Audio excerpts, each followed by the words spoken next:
Bank മാനേജറുമായിട്ട് സംസാരിച്ചില്ലേ? Manager എന്തൊക്കെയാ പറഞ്ഞത്? മാനേജറുമായുള്ള ചർച്ചയ്ക്ക് വരുമ്പോൾ യൂത്ത് ലീഗ് മുന്നോട്ട് വെച്ച യൂത്ത് ലീഗ് ജില്ലാ പ്രസിഡന്റുമുണ്ട്. ഞങ്ങൾ മുന്നോട്ട് വെച്ച ഡിമാൻഡ് എന്താണെന്ന് വെച്ചിട്ടുണ്ടെങ്കിൽ, ആരുടെയൊക്കെയാണോ ഈ ദുരവസ്ഥ ഉണ്ടായിട്ടുണ്ടേ അവർക്ക് മുഴുവനും ഈ പണം തിരിച്ചു കിട്ടിയെന്നുള്ള ഉറപ്പുള്ള രേഖ ഞങ്ങളെ ഏൽപ്പിക്കണമെന്ന് പറഞ്ഞു. ചർച്ചയിൽ മാനേജർ എന്തെങ്കിലും പറഞ്ഞോ? മാനേജർ ഇപ്പം ഈ യുവജന സംഘടനകളെ കബളിപ്പിക്കുന്നതിന്റെ ഭാഗമായി നിലവിലിപ്പം എല്ലാവർക്കും പത്രങ്ങളിലും മാധ്യമങ്ങളിലും റിപ്പോർട്ട് ചെയ്യപ്പെട്ടതാണ് ഈ 3 പേരെ. ഈ 3 പേരുടെ പണം തിരിച്ച് കിട്ടി എന്ന് ഉറപ്പുവരുത്തി അതിനുവേണ്ടി. അപ്പം ഞങ്ങൾ ഇതിലെ വിക്ടിംസിനെ പല ആളുകളും വിളിച്ചു. അപ്പോൾ അവർ പറഞ്ഞു ഞങ്ങളെ ബന്ധുക്കളുണ്ട്, അതോ ഇപ്പം രാജേഷ് എന്ന് പറയുന്ന ആളുണ്ട്, സന്ദീപ് എന്ന് പറയുന്ന ആളുണ്ട്. പിടിച്ച 3 പേർക്കും പൈസ തിരിച്ചു കൊടുത്തു. ഈ 3 പേരുണ്ട്. പക്ഷേ ഈ 3 പേരെയും വിളിച്ചപ്പോഴാണ് ഞെട്ടിപ്പിക്കുന്ന വാർത്തകൾ അറിയുന്നത്. ഇവർ 3 പേര് മാത്രമല്ല, ഒരുപാട് ആളുകൾ ഈ ദുരവസ്ഥയുണ്ട്. ഈ ദുരവസ്ഥയുള്ള ആളുകൾക്ക് മുഴുവനും ആരൊക്കെ പണമാണോ പിടിച്ചെടുത്തത് ആ പണം മുഴുവനും തിരിച്ചു കൊടുക്കുന്ന സമീപനം ഇപ്പോൾ കൈകൊള്ളണം. എങ്കിൽ മാത്രമേ നമ്മുടെ ആ സമരരംഗത്ത് നിന്ന് യൂത്ത് ലീഗ് പിന്മാറുകയുള്ളൂ. കൃത്യമായിട്ടുള്ള ഈ വിധത്തിൽ പൈസ പിടിച്ചു എന്നാണ് മാനേജർ പറയുന്നത്. അതിൽ ഞങ്ങൾക്ക് മറ്റൊരു അഭിപ്രായമുണ്ട്. കാരണം എന്താണെന്ന് വെച്ചിട്ടുണ്ടെങ്കിൽ, ഗവൺമെന്റ് നേരത്തെ സർവകക്ഷി യോഗം വിളിച്ച് ചേർത്ത ആ സമയത്ത് മുഴുവൻ രാഷ്ട്രീയ പാർട്ടി പ്രതിനിധികളും പറഞ്ഞിട്ടുണ്ട്, ഇത് ഇത്തരത്തിലുള്ള മുണ്ടക്കയിലെ, മേപ്പാടിയിലെ, ചൂരൽമലയിലെ, അട്ടമലയിലെ, പുഞ്ചിരിവട്ടത്തെ മുഴുവൻ ദുരന്തബാധിതരും ബാങ്ക് ലോണുമായി ബന്ധപ്പെട്ടുള്ള അവരുടെ കടങ്ങൾ പൂർണ്ണമായും ഒരിക്കലും തന്നെ അവർക്ക് ഭാവിയിൽ ദോഷമായി മാറാത്ത വിധത്തിലുള്ള, കാരണം സിബിൽ സ്കോറിന് ഒരിക്കലും തന്നെ തടസ്സമില്ലാത്ത രീതിയിൽ കടം എഴുതിത്തള്ളണമെന്ന് പറഞ്ഞിരുന്നു. ആ എഴുതിത്തള്ളാമെന്നത് വാക്കിവിടെ പാഴ്വാക്കായി മാറിയിരിക്കുകയാണ്. അപ്പം സർക്കാരും ഇതിൽ ഉത്തരവാദിത്തം കാണിക്കണം. സർക്കാർ ആകെ നൽകിയിട്ടുള്ളത്, ഇത്രയും ദുരന്തം നടന്ന് 18 ദിവസം പിന്നിടുമ്പോൾ ആകെ നൽകിയിട്ടുള്ളത് 10,000 രൂപയാണ് അടിയന്തര സഹായം. ഈ ദുരിതാശ്വാസ ക്യാമ്പിൽ വന്നവർക്ക് സ്വന്തമായി അവർ ധരിച്ച വസ്ത്രമല്ലാതെ അവർക്കൊന്നുമില്ല. അവർക്ക് തിരിച്ചു പോകാൻ വീടില്ല, തൊഴിലിടമില്ല, ജീവനോപാധികളില്ല. അവർക്ക് കിട്ടിയ 10,000-ൽ നിന്നാണ് ഈ പണം തിരിച്ചു പിടിച്ചിട്ടുള്ളത്. ഇത് അന്യായമാണ്, മനുഷ്യത്വവിരുദ്ധമായ സമീപനമാണ്. അതിനെതിരെയാണ് ഞങ്ങളുടെ പ്രതിഷേധം.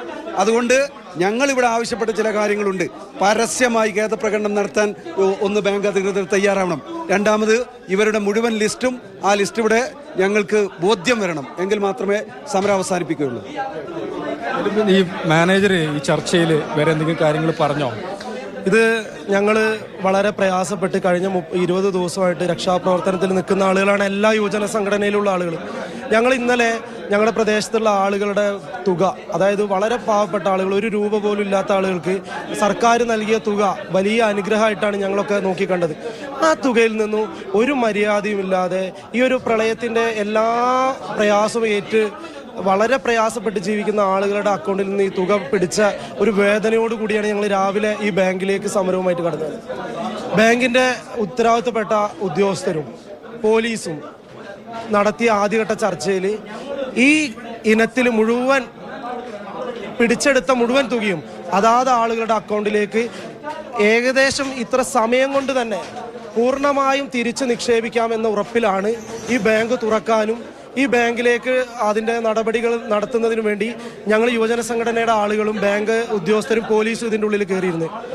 ആ ഞങ്ങളെല്ലാം കബളിപ്പിക്കുന്ന തരത്തിൽ, ഈ ജനങ്ങളോട് വീണ്ടും വീണ്ടും വെല്ലുവിളി നടത്തുന്ന തരത്തിൽ വെറും 3 ആളുകളുടെ അക്കൗണ്ടുകളിലേക്ക് മാത്രം തുക നിക്ഷേപിച്ചുകൊണ്ട് ബാക്കിയുള്ള ആളുകളുടെ ഡാറ്റ ഈ ബാങ്കിൻ്റെ കയ്യിലില്ല എന്ന് പറഞ്ഞുകൊണ്ട്, അത് ഇനി തുടർന്നുള്ള ദിവസങ്ങളിൽ ചെയ്യാമെന്ന് പറഞ്ഞുകൊണ്ടാണ് ഈ ബാങ്ക് ഇപ്പോൾ മുന്നോട്ട് പോകുന്നത്.